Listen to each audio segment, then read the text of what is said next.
सडकदेखि सदनसम्म राजनीतिक, आर्थिक, सामाजिक हर क्षेत्रका विषय र प्रसङ्ग यो हो कार्यक्रम आजको सन्दर्भ। नेशनल गोल्ड टेलिभिजनको दैनिक कार्यक्रम आजको सन्दर्भमा यहाँहरूलाई हार्दिक स्वागत छ। म विकल्प चौलागाई। आजको सन्दर्भमा हामी देशभरका समसामयिक विषयवस्तुलाई विश्लेषणात्मक रूपमा प्रस्तुत गर्ने गर्छौँ। पछिल्लो समय जनमुखी कार्य गरेर लोकप्रिय बन्दै गरेका संस्कृति, पर्यटन तथा नागरिक उड्डयन मन्त्री प्रेम आले सामाजिक सञ्जालमा एक अश्लील शब्दको प्रयोग गरिएको अडियो बाहिरिएसँगै विवादमा तानिएका छन्। उक्त सार्वजनिक भएको अडियोमा आलेले भारतमा रहेका भनिएका एकजना एमाले कार्यकर्तालाई उठाउने अर्थात् अपहरण गर्ने धम्की दिएपछि चौतर्फी आलोचना भएको छ। सामाजिक सञ्जालमा जथाभावी प्रतिक्रिया लेखिएको भन्दै आक्रोशित रहेका मन्त्री आलेले टेलिफोन मार्फत एक युवालाई अपहरणसम्मको धम्की दिएपछि चौतर्फी आलोचना भएको हो। मन्त्री आलेले अश्लील शब्द बोलेको अडियो जगत ओलीले सार्वजनिक गरेका हुन्। म इन्डियातिर छु। तपाईको त्यो कमेन्ट हेरे मैले के देखाउ त्यस्तो यार। हैन हजुर, हामीले पनि यस्तो आश गरेको थिएन, के गर्नु। कस्तो आश? तपाईबाट यस्तो हुन्छ भन्ने आश लागेको थिएन के। भन्न के गरेछौ? उठाउँछ तलाई कुन ठाउँमा छस् भन् त? आउनु त, अब यता हो, मुम्बई छु म। भन् त ठाउँ भन् त, कुन ठाउँ हो मुम्बई? मुम्बई कहाँ हो भन्? म तलाई त्यहीबाट उठाएर ल्याउँछ त्यही। आउन आइजन मुला त मुला तस्कर मुला आन आइजन जाओ नि आउ न भन् त कुकुर मुला बेसरम लाज छैन। मन्त्रीको लागि बेची खाने तस्कर साले बेसरम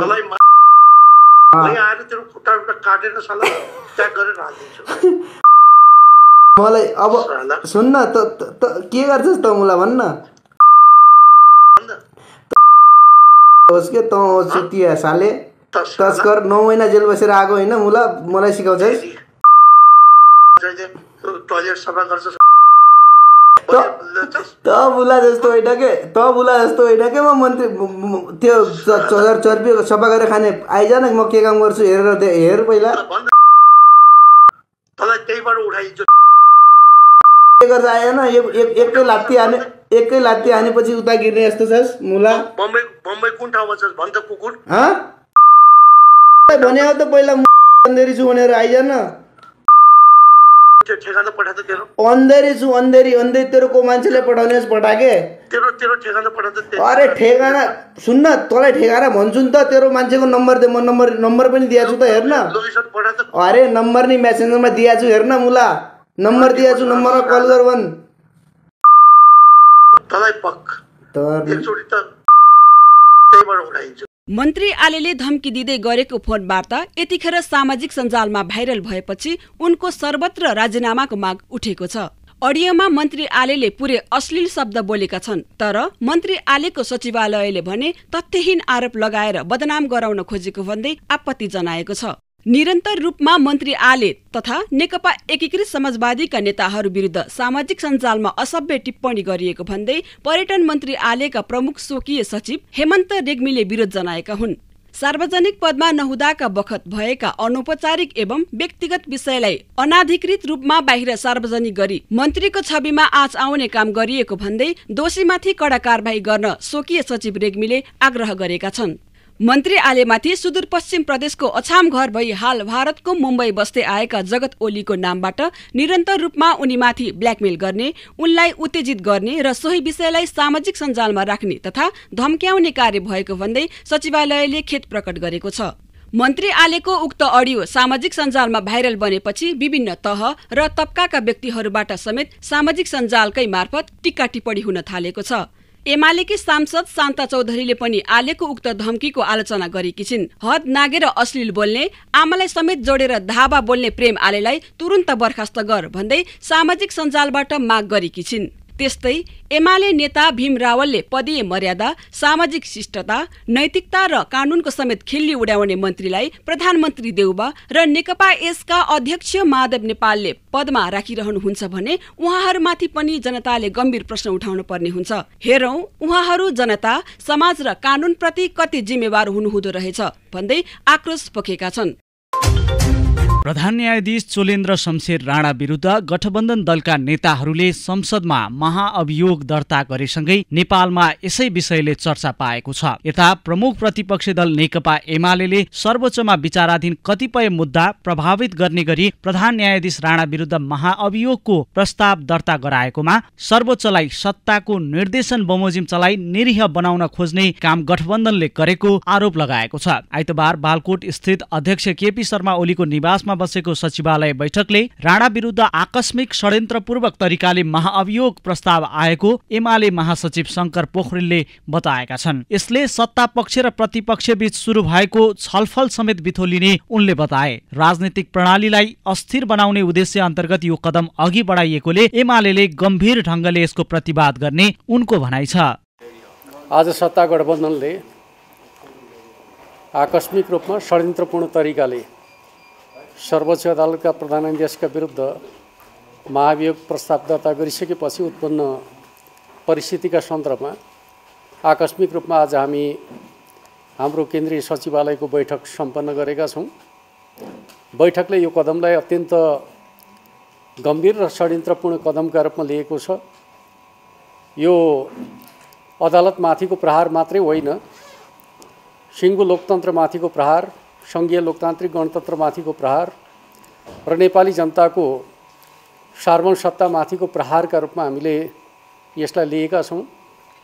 र यो भर्खरै हाम्रो पार्टी लगायत जनताको दबावद्वारा तय गरेको स्थानीय तहको निर्वाचनलाई धकेल्ने प्रयास र षड्यन्त्र अन्तर्गत पनि यो कदम आएको हुनसक्छ। र यो कदम नेपालमा सत्ता पक्ष र प्रतिपक्षका बीचमा लामो समयको अन्तराल पछाडि जुन प्रकारको संवादको प्रक्रिया थालनी हुँदै गरेको थियो त्यसलाई बिथोल्ने षड्यन्त्रका रूपमा पनि यो कदम अगाडि आएको हामीले अनुमान गरेका छौँ। र यो गठबन्धन सर्वोच्च अदालतमा विचाराधीन कतिपय मुद्दाहरूलाई प्रभावित गर्ने र सर्वोच्च अदालतलाई सत्ताको निर्देशनमा चल्ने एउटा निरीह संस्थाका रूपमा रूपान्तरित गर्ने योजनाका साथ अगाडि बढाइएको हामीले ठानेका छौँ। त्यस अर्थमा यो महाभियोगको प्रस्ताव समग्रतामा भन्दाखेरि लोकतन्त्रमाथिको प्रहारका रूपमा, नेपाली जनताले स्थापित गरेको सङ्घीय लोकतान्त्रिक गणतन्त्रमाथिको प्रहारका रूपमा र नेपालको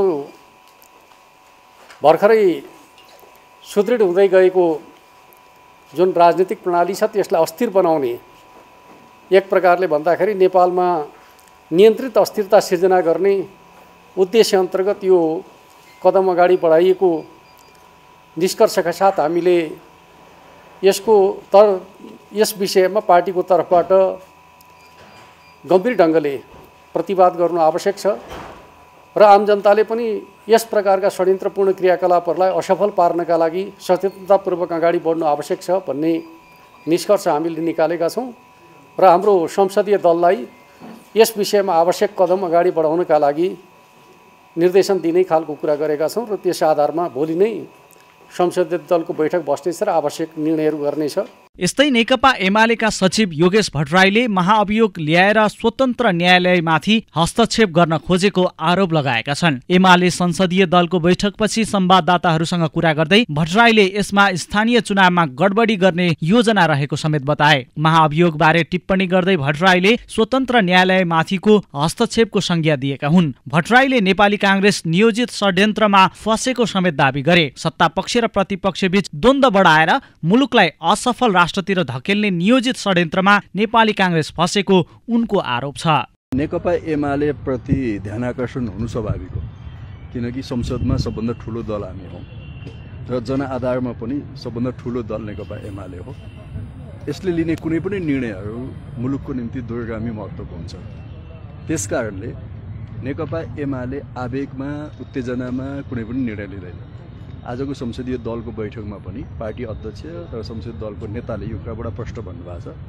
हामीले हिजोको सचिवालयको बैठकमा र आजको दलको बैठकमा पनि परिस्थितिको एकदमै गम्भीरताका साथ त्यसको समीक्षा गरेका छौँ। घटनाक्रमहरूलाई एकदम नजिकबाट हामी निहालिरहेका छौँ। यी घटनाहरू किन छापामार शैलीमा यस्ता घटनाहरू घटिरहेका छन् त्यसको सूचनाहरू दिइरहेका छौँ। यी सबै कुराको सूचना लिँदा हामी एउटा के निष्कर्षमा पुगिरहेका छौँ भने अहिले नेकपा एमालेका विरुद्ध बनिरहेको नेपाली काङ्ग्रेसको नेतृत्वको गठबन्धनले यो मुलुकलाई एउटा राजनीतिक अस्थिरतातिर डोर्याउन खोजिरहेको छ। मुलुकमा दलहरू बिचको सम्बन्धलाई बिगार्न खोजिरहेका छ र यसले प्रकारान्तरमा मुलुकमा एउटा भिडन्ततिर, मुलुकलाई भिडन्त र द्वन्द्वतिर लान खोजिरहेका छ। त्यो किन खोजिरहेको छ हामीले बुझिरहेका छैनौँ। त्यसले अन्ततगत हाम्रो संविधानलाई त्यसले घात गर्छ, हाम्रो लोकतन्त्रलाई त्यसले घात गर्छ, हाम्रा संवैधानिक प्रक्रियाहरूमाथि हस्तक्षेप हुन्छ। यति कुरा बुझ्दा बुझ्दै नेपाली काङ्ग्रेस जस्तो एउटा पुरानो पार्टी किन यो लयमा लागिरहेका छ हामीले बुझिरहेका छैनौँ। त्यो हामी बुझ्ने क्रममा छौँ।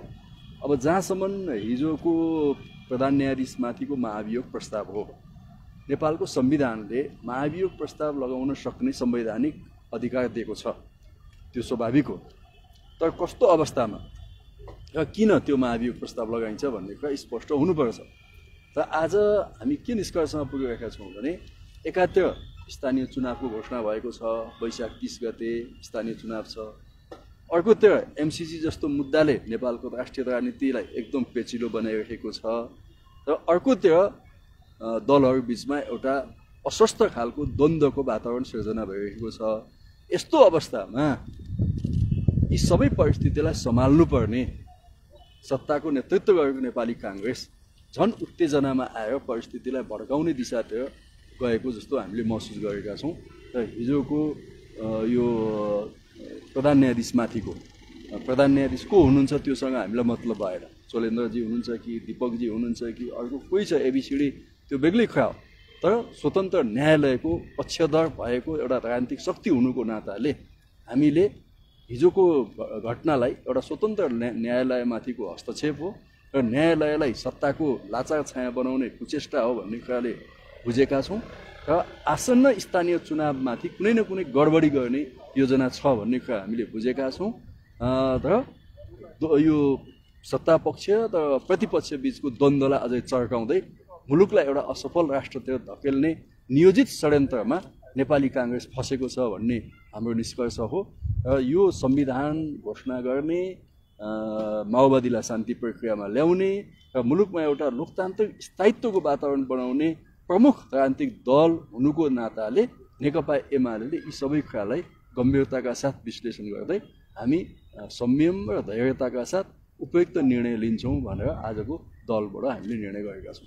अदालत भनिसकेपछि हामी न्याय माग्न जाने ठाउँ हो। संसद भनेको हामी प्रमुख प्रतिपक्षी दल हो। संसदमा हामी एउटा ठुलो सङ्ख्यामा उपस्थित छौँ। त्यसैले संसद, सडक, अदालत, न्यायपालिका, संवैधानिक बाटोहरू, राजनीतिक बाटोहरू, सडकको बाटोहरू सबै प्रतिपक्षका निम्ति खुल्ला छ। यो अर्को महत्त्वपूर्ण कुरा जस्तो एमसीसी तपाईँहरूकै सरकारको पालामा एमसीसी दर्ता गर्नुभएको छ। अहिले चाहिँ एमसीसीको लिएर तपाईँहरू भर्खरै हेरेको अवस्थामा हुनुहुन्छ। तपाईँलाई आरोप लागिरहेछ सरकारले हुँदा आफै अघि बढाउने पारित गर्नलाई अहिले चाहिँ भर्खरै हेरेको अवस्थामा हेर्ने भनेर आरोप लागिरहेछ। प्रष्ट धारणा चाहिँ के हो एमसीसी बारे? अब अहिले हामीले तपाईँसँग बोलिरहँदा एमसीसीको पक्षमा हात उठाउने बेला त भएको छैन अथवा एमसीसीको विरुद्धमा नारा लाउने बेला भएको छैन। यसको प्रक्रिया हुन्छ नि। त्यसकारणले हामीले सत्तापक्षलाई भनिरहेका छौँ कि यसको प्रक्रिया तिमीहरूले के गर्छौ, त्यो छिटो गर न। संसदमा ल्याउँछौ, ल्याऊ। संसदमा नेकपा एमाले के गर्ने हामी गर्छौँ। हामीले भनिरहेका छौँ एमसीसी पास गर्नको निम्ति त नेकपा एमालेको सङ्ख्या आवश्यक छैन नि। छ त बहुमतले पास गर्ने यो 2/3 चाहिँदैन। 165 जना त शेरबहादुर देउवाजीलाई प्रधानमन्त्री हुँदा विश्वासको मत दिने सांसद अहिले पनि कायम छ, उहाँसँग बहुमत छ।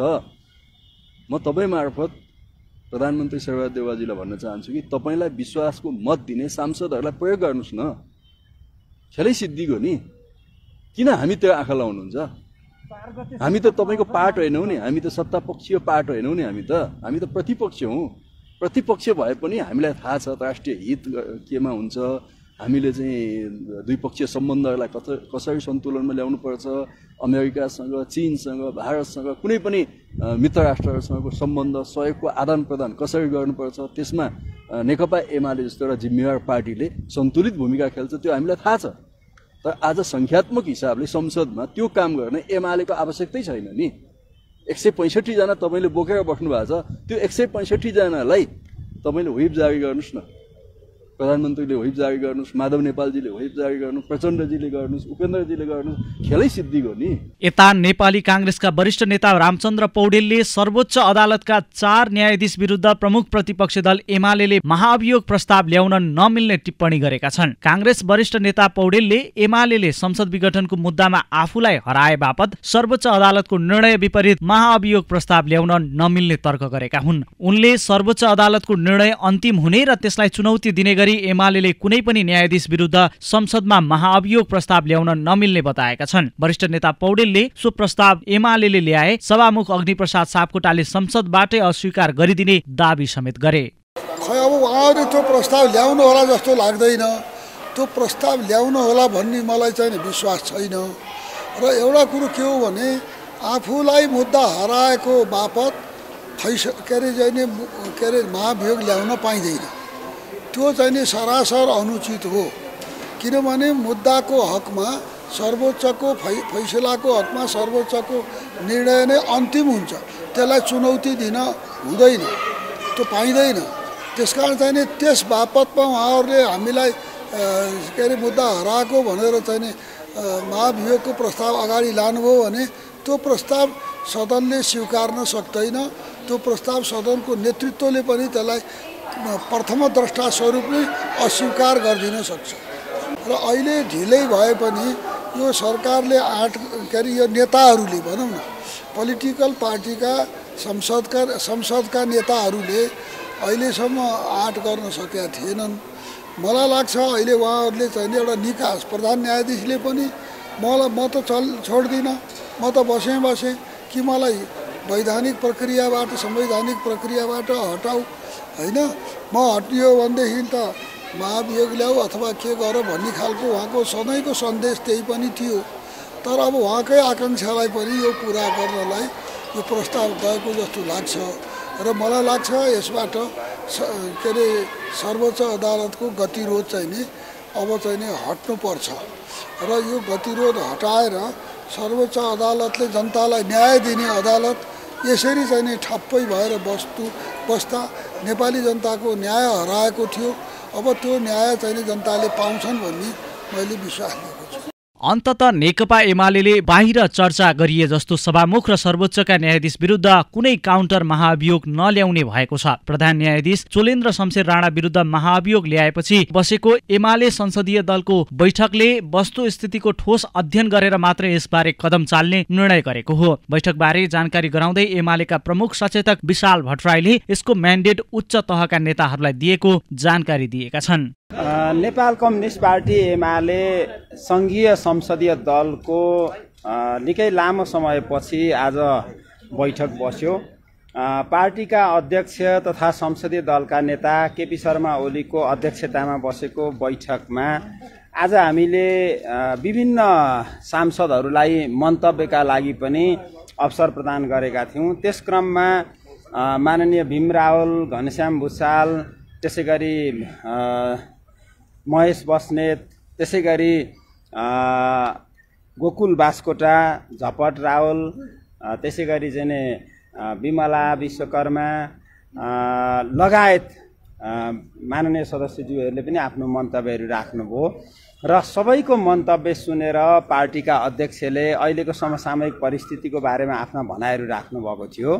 भनाइको सार उहाँ माननीयज्यूहरूको प्रस्तावमा खास गरी दुईटा कुराहरू थिए। एउटा हिजो मात्रै प्रतिनिधि सभामा दर्ता भएको महाभियोगको प्रस्ताव जो सम्माननीय प्रधान न्यायाधीशका विरुद्धमा थियो, अहिलेको गठबन्धनले दर्ता गरेको त्यो प्रस्तावलाई कसरी हेर्ने र दोस्रो कुरो एमसीसीको सन्दर्भमा नेकपा एमाले कसरी जाने भन्ने उहाँहरूको जिज्ञासा थियो। त्यो जिज्ञासाको जवाफ दिँदै र समसामयिक राजनीतिक परिस्थितिको बारेमा कुरा गर्दै हाम्रो पार्टीका अध्यक्षले विशेषतः 4-5 वटा महत्त्वपूर्ण कुराहरू त्यहाँ अगाडि सार्नु भएको थियो। एउटा कुरा उहाँले के भन्नुभएको थियो भने अहिले प्रधान न्यायाधीश चोलेन्द्र शमशेर राणाका विरुद्ध आएको महाभियोग चाहिँ खास गरी भन्ने हो भने यो निर्वाचनलाई जसरी पनि सार्न खोज्ने वा टार्न खोज्ने र त्यसै गरी एमसीसीलाई जसरी पनि सत्तारूढ गठबन्धनको तर्फबाट पारित गर्ने र लोकतन्त्रमाथि निरन्तर हमला गरिरहने यो एउटा महत्त्वपूर्ण चाहिँ उहाँहरूको यो प्रवृत्तिको रूपमा आएको छ।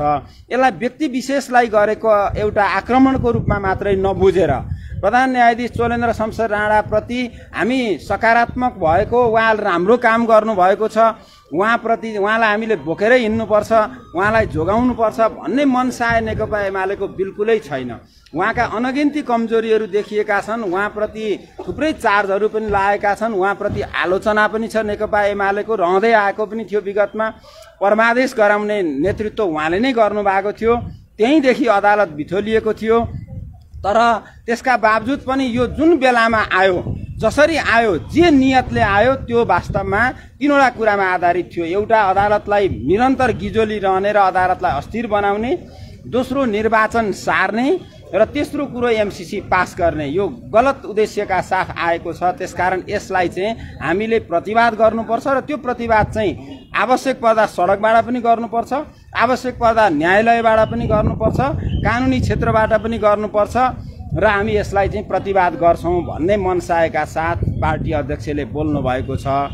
दोस्रो कुरा चाहिँ के हो भने एमसीसीको सन्दर्भमा अहिलेको सत्तारूढ गठबन्धनमा सामेल भएका राजनीतिक दलहरू, विशेषतः नेपाली कांग्रेसका सभापति शेरबहादुर देउबा आफै प्रधानमन्त्री हुनुभएका बखतमा 2017मा यो सम्झौता भएको थियो र यो सम्झौताका बखतमा अहिलेको सत्ता साझेदार पार्टी माओवादी केन्द्र पनि त्यसमा सामेल थियो। उहाँहरू आफै अहिले सरकारमा हुनुहुन्छ भनेपछि उहाँहरूले गरेको सम्झौता हो। हामी त खालि नेकपा एमाले सरकार अविच्छिन्न उत्तराधिकार संस्था हुनुको नाताले एमाले सरकारमा भएका बेला त्यसलाई हामीले संसदमा टेबल गरेका थियौँ। तर अहिले सत्तारूढ गठबन्धन एमसीसीको सन्दर्भमा एकीकृत धारणाका साथ प्रस्तुत हुन सकिरहेको छैन। किन उहाँहरू यो विषयमा एउटा धारणा ल्याउन सक्नुहुन्न? जबसम्म उहाँहरूले एउटै धारणाका साथ प्रस्तुत हुन सक्नुहुन्न तबसम्म नेकपा एमालेलाई यसलाई अहिले पर्खेर हेरेको नीतिमा रहेको छ र आवश्यक परेको बेला एमाले राष्ट्रिय हितको पक्षमा, देशको पक्षमा, जनताको पक्षमा उभिन्छ र यसबारेमा आवश्यक निर्णय लिन्छ भन्ने कुरा चाहिँ आजको बैठकमा भएको कुरा यहाँहरूको बीचमा म जानकारी गराउन चाहन्छु। हिजो अस्तिदेखि बजारमा एउटा हल्ला चल्यो, सायद मिडियाका साथीहरूले तपाईँहरूले पनि लेख्नुभयो होला, एमाले चाहिँ त्यसको काउन्टर दिनका लागि केही न्यायाधीशहरूलाई महाभियोग दर्ता गर्छ भनेर लेख्नुभयो, कतिले सभामुखलाई दर्ता गर्छ भनेर पनि भन्नुभयो।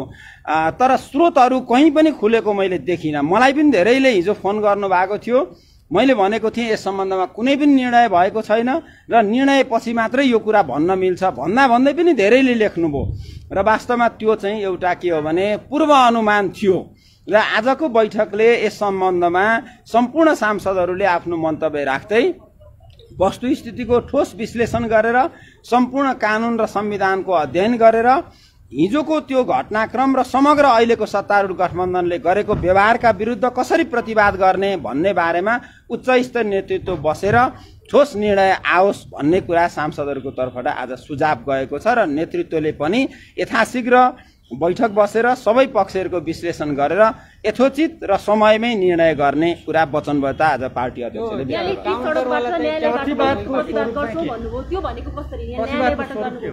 अनि सत्तारूढ गठबन्धनले गरेका समग्र व्यवहारको बारेमा, जस्तो कि 24 लाख खोप बेपत्ता भएको स्थिति रहेको छ, नेपालको जमिनमा विदेशीहरूले सडक खन्दाखेरि सरकारले एउटा सामान्य डिप्लोमेटिक नोट पठाउने कुरा, सामान्य कुरा पनि पालना गरेको छैन।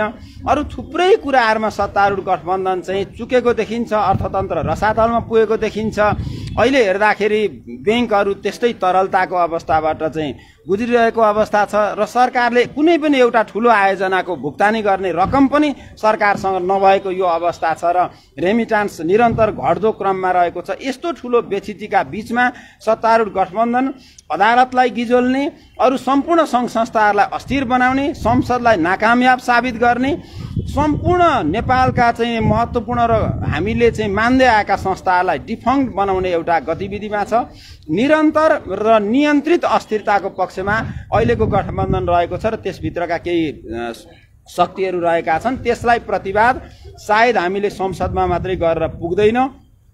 कोभिडको महामारी कम हुने सँगै नेकपा एमाले सडकमा गएर पनि त्यसको प्रतिवाद गर्छ, संसदबाट पनि प्रतिवाद गर्छ र आवश्यक पर्यो भने न्यायको क्षेत्रबाट पनि त्यसको प्रतिवाद गर्छ भनेर पार्टी अध्यक्षले आज चाहिँ भन्नुभयो। न्यायको क्षेत्रबाट चाहिँ कसरी के अरु छोडेर न्यायको क्षेत्रमा चाहिँ कसरी प्रतिवाद? न्यायको क्षेत्रमा प्रतिवाद गर्ने कुरा भनेको के हो त भनेदेखि कयौं विषयहरू हामीले हालेका कयौं मुद्दाहरू अदालतले विचाराधीन छोडिदिएको वा हामीलाई चाहिँ अनुचित तरिकाले हराएको पनि छ। कयौं सत्तारूढ गठबन्धनको तर्फबाट गएका मुद्दाहरूमा चाहिँ अनुचित तरिकाले संविधान कानुनको ठाडो उल्लङ्घन गरेर सिधासिधी त्यसलाई चाहिँ एउटा अदालतको मर्यादालाई पनि धुलिसात गर्ने गरी फैसलाहरू भएका छन्।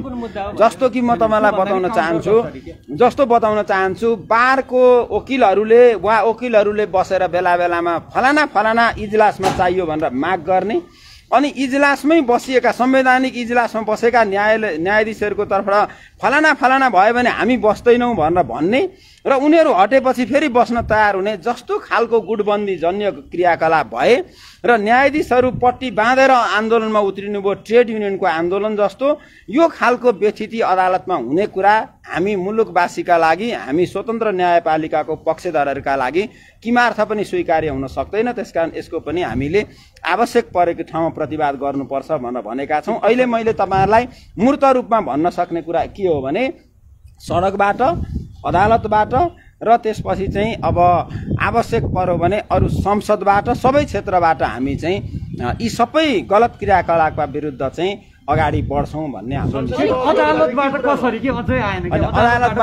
अदालतबाट गर्ने कुरा अहिले चाहिँ उच्च स्तरीय नेतृत्व बसेर छलफल गर्छ र त्यसले निकालेको निष्कर्षका आधारमा अघि बढ्छ। आजको म्यान्डेट पार्टीको उच्च नेतृत्वलाई हामीले चाहिँ त्यसको जिम्मेवारी दिएका छौँ। अलिकति यहाँले सांसदहरूलाई बोलाउनु भयो, रातारात बोलाउनु भयो, हिजो सचिवालय बैठक पनि गर्यो, हिजो तात्नु भएको थियो, आज किन सेलाउनु भयो? होइन, न हिजो हामी तातेका हौँ न आज हामी सेलाएका हौँ, यो दुईटै कुरा गलत हो। किनभने हिजो हामीले सांसदहरूलाई बैठकका लागि पनि बोलायौँ, संसद दलको बैठकमा सांसदहरूलाई नबोलाउने भन्ने त कुरै हुँदैन।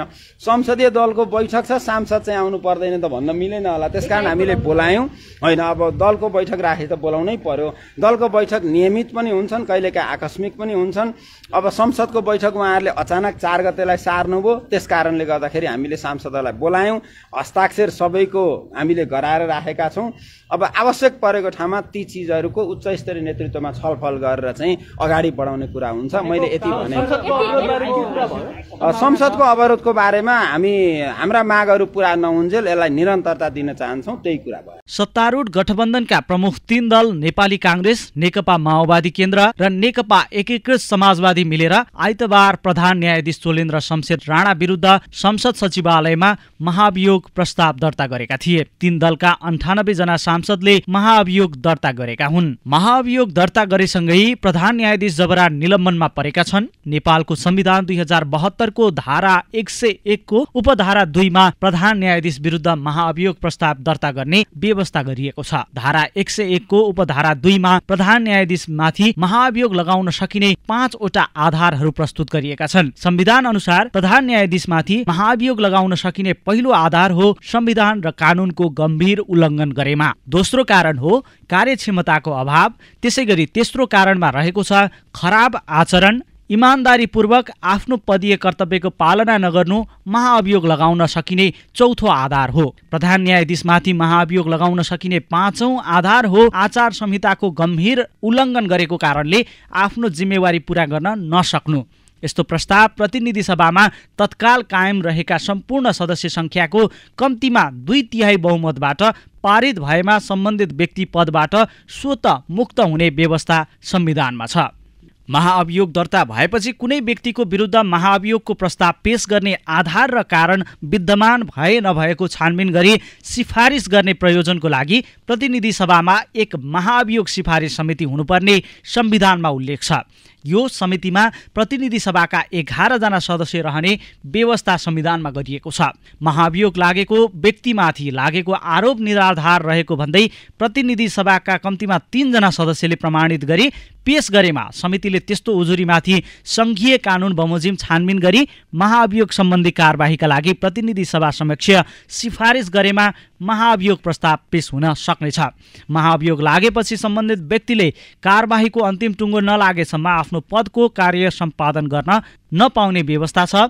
महाअभियोगको आरोप लागेको व्यक्तिलाई सफाई पेश गर्न मनासिब मौका पनि दिइने जनाइएको छ।